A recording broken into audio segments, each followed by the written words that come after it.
On n'a jamais eu autant d'options pour rencontrer l'amour. On a plus de liberté, plus de choix que jamais et pourtant, c'est toujours un casse-tête pour trouver le bon. Est-ce que c'est nous? Est-ce que c'est le monde? Pourquoi est-ce devenu si compliqué? Voici mon avis sur le sujet en 5 points. 1. Nous assistons littéralement à un supermarché du choix. Trop d'options tue l'engagement. On vit dans un monde où tout est accessible en un clic. Les partenaires potentiels, les expériences et les opportunités. Tout semble être à portée de main. Résultat, nous sommes toujours à la recherche de mieux. Cette abondance crée une illusion car elle laisse croire qu'il existe une personne parfaite juste là, au coin, au prochain virage. Et là où on se donnait la chance auparavant, nous ne prenons plus la peine d'essayer.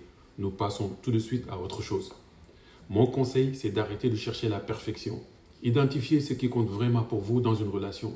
Est-ce le respect, le partage ou l'humour?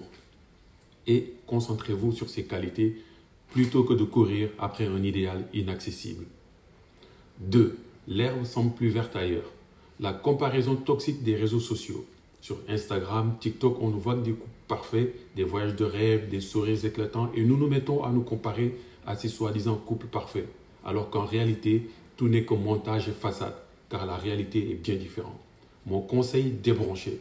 Désabonnez-vous des comptes qui vous donnent le sentiment de ne jamais être assez.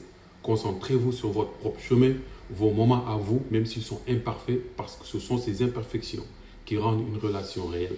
Vous ne pourrez pas y échapper. 3. C'est la peur de perdre son indépendance. Être soi-même tout en aimant l'autre.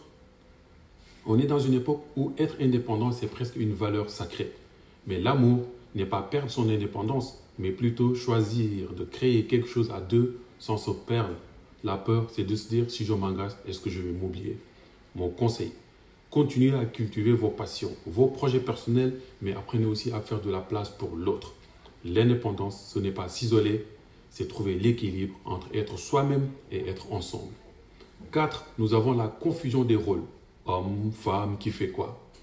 Avant, les rôles étaient clairs. L'homme devait fournir, la femme s'occupait de la maison. Aujourd'hui, ces rôles ont explosé et c'est tant mieux. C'est une bonne chose.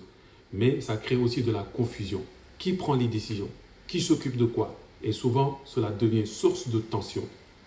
Ici, je dirais que l'important, c'est de communiquer clairement sur vos attentes respectives. Il n'y a pas de bon ou de mauvais rôle. Ce qui compte, c'est que chacun trouve sa place et sans pression. Développez vos propres règles, celles qui vous conviennent et évitez les stéréotypes. Et enfin, 5, ce qu'il faut retenir. Les relations ne sont pas plus compliquées aujourd'hui qu'elles ne l'étaient auparavant.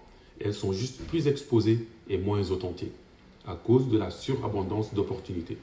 Si on prend le temps de ralentir, de mieux communiquer et d'être plus authentique, elles peuvent être aussi belles et durables que jamais. Voilà. Si cette vidéo vous parle, laissez un commentaire. C'est quoi le truc qui vous complique la vie dans vos relations? Et n'oubliez pas de vous abonner. Ensemble, on va simplifier tout ça un pas à la fois. À très vite.